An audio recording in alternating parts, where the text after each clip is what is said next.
मधुमालती पुतली की कथा। यदि आप मेरी चैनल में नए हो तो मेरी चैनल को सब्सक्राइब करें, शेयर करें और लाइक करें।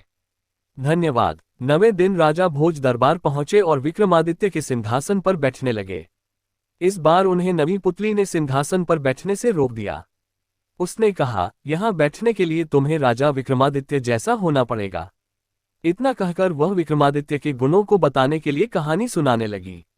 सालों से शासन करते हुए एक बार राजा विक्रमादित्य के मन में हुआ कि प्रजा की खुशहाली के लिए एक यज्ञ करना चाहिए। उन्होंने शुभ मुहूर्त देखकर कई हफ्ते तक चलने वाला विशाल यज्ञ शुरू किया।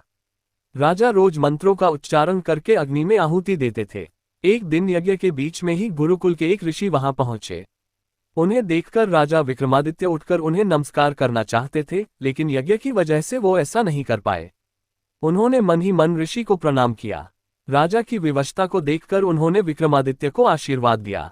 कुछ देर बाद यज्ञ खत्म होने पर राजा ने ऋषि को दोबारा प्रणाम किया और आने का कारण पूछा। ऋषि ने बताया, मेरे 8 शिष्यों का जीवन खतरे में पड़ गया है। वो लकड़ी लेने के लिए जंगल गए थे और तभी वहां 2 राक्षस आए और उन सभी को पकड़कर पहाड़ी की ऊंचाई पर ले गए। शिष्यों को ढूंढते हुए जब मैं वहां पहुंचा तो राक्षस ने बताया कि उन्हें मां काली के समक्ष बलि के लिए तंदुरुस्त क्षत्रिय चाहिए थे, इसलिए उनके शिष्यों को पकड़ा है। साथ ही राक्षसों ने चेतावनी दी है कि अगर कोई वहां उन बालकों को छुड़ाने के लिए गया तो वो उन्हें पहाड़ी से फेंक देगा। हाँ, अगर कोई मोटे पुरुष को बलि के लिए लेकर आएगा तो वो बच्चों को छोड़ देंगे। ऋषि की पूरी बात सुनने और उन्हें इस तरह परेशान देखकर राजा विक्रमादित्य ने उस पहाड़ पर जाने की इच्छा जाहिर की। राजा ने कहा, हे ऋषिवर, मैं क्षत्रिय और हट्टा कट्टा दोनों हूँ। वहां जाकर मैं स्वयं मां की बलि बन जाऊंगा और आपके शिष्यों को राक्षस छोड़ देंगे। राजा की यह बात सुनकर ऋषि बहुत हैरान हुए। उन्होंने कहा, ऐसा नहीं हो सकता है। मैंने स्वयं को बलि बनाने का प्रस्ताव दिया था, लेकिन राक्षसों ने ठुकरा दिया। अब स्वयं राजा की बलि न तो राक्षस स्वीकार करेंगे और न मैं ऐसा होने दूंगा। कुछ बच्चों के लिए प्रजा के दाता की बलि चढ़ाना गलत है। ऋषि की किसी बात को राजा ने नहीं सुना और पहाड़ पर जाने की जिद करने लगे। आखिर में उन्होंने ऋषि से कहा, देखिए मान्यवर, राजा का धर्म होता है कि वो प्रजा की रक्षा करे, चाहे उसके लिए राजा को अपनी जान ही दांव पर क्यों न लगानी पड़े। राजा का हठ देखकर ऋषि उन्हें अपने साथ लेकर चले गए। दोनों कुछ घंटों बाद पहाड़ की चोटी पर पहुंच गए। राक्षसों ने राजा विक्रमादित्य को देखकर पूछा, यहाँ आ तो गए हो, लेकिन शर्त के बारे में पता है न? राजा ने जवाब दिया, हे राक्षसगण, मुझे सब पता है। मैं अपनी इच्छा से ही यहाँ आया हूँ।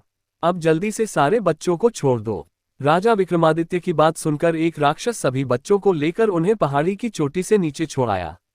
अब जीवन के अंतिम क्षण में राजा ने भगवान को याद किया और मां काली के आगे अपना सिर झुका दिया। तभी दूसरा राक्षस अपनी तलवार लेकर उनके सिर पर प्रहार करने लगा। राजा थोड़े भी परेशान नहीं हुए और लगातार भगवान का नाम जपने लगे। तभी अचानक राक्षस ने अपने हाथों से तलवार को नीचे फेंक दिया। सिर न कटने पर राजा ने जब पीछे मुड़कर देखा तो वो हैरान हो गए। दोनों राक्षस बहुत सुंदर युवराज जैसे दिख रहे थे। उस समय पर्वत की पूरी चोटी चमकने लगी और वातावरण में फूलों की खुशबू फैली गई। राजा कुछ समझ नहीं पाए और आश्चर्य से उनकी तरफ देखने लगे। तब दोनों ने राजा को बताया कि वो इंद्र और वरुण देवता हैं, जो उनकी परीक्षा लेने के लिए आए थे। दोनों देवों ने कहा, हमने तुम्हारी बहुत तारीफ सुनी थी, इसलिए देखना चाहते थे कि तुम अपनी प्रजा के लिए क्या कुछ कर सकते हो। अपनी प्रजा के लिए जान दांव पर लगाने में तुम संकोच करोगे या नहीं? हे राजन, आपके अंदर प्रजा के लिए इतना प्रेम देखकर हम बहुत प्रसन्न हैं। इतना कहने के बाद दोनों देवों ने राजा विक्रमादित्य को आशीर्वाद दिया और अपने लोग चले गए। कहानी पूरी होते ही नवी पुतली मधुमालती ने राजा भोज से कहा कि अगर आपके अंदर भी ऐसे गुण हैं तो ही सिंहासन पर बैठने के लिए आगे बढ़ना, वरना इस बारे में कभी सोचना भी नहीं। इतना कहकर नवी पुतली वहां से उड़ गई। नवी पुतली की बात सुनकर राजा भोज सोच में पड़ गए और वहां से चले गए। कहानी से सीख, हिम्मत और साहस से हर परिस्थिति का सामना करना चाहिए। किसी को मुसीबत में अकेले छोड़ने की जगह उसे उससे बचाने की कोशिश की जानी चाहिए। पूरी कहानी सुनने के लिए धन्यवाद।